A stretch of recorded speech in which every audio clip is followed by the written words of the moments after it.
তোমার মৌনতা আমাকে উতলা করে তুলেছে। মানে? সাথে চিরকুট। চিরকুট দেখি দি বস। বস আমি তো কিছুই বুঝতে পারছি না।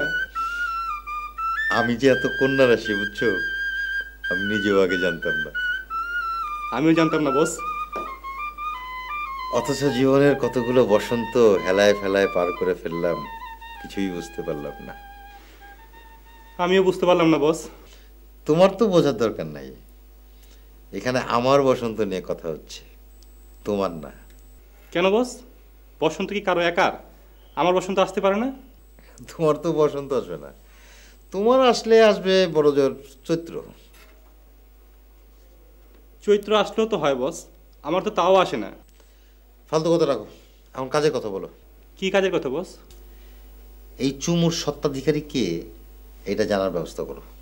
এইটা জানা কোনো ব্যাপারই না বস, একটা কাজ করলেই সব জানা হয়ে যাবে। কি করতে হবে সেটা বলো। যেভাবে হাতের লেখা পরীক্ষা করা হয়েছে সেভাবে ঠোঁটের লেখা পরীক্ষা করা হবে। ঠোঁটের লেখা মানে? ঠোঁটের লেখা মানে বস চুমু। ওরা কি রাজি হবে? বস ওরা তো কেউ জানবে না, আপনি একে একে সবাইকে ডাকবেন আর টিস্যু পেপারে চুমু নেবেন, ব্যাস ক্রিমিনাল ধরা পড়ে যাবে।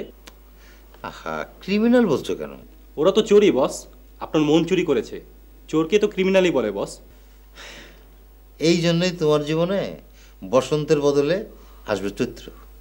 তাহলে কি বলবো বস? হ্যাঁ, তুমি কিলার বলো। Lady killer? না না না, তুমি বলো হার্ট কিলার। হার্ট কিলার? আচ্ছা, ওই ড্রিম কিলার বললে কেমন হয়? বস ফাইনাল ডিসিশন দেন বস, এভাবে একটার পর একটা নাম চেঞ্জ করলে কিছুই ফাইনাল হবে না। কিছুই ফাইনাল হবে না? আচ্ছা, তারা একটু চিন্তা করে নেই।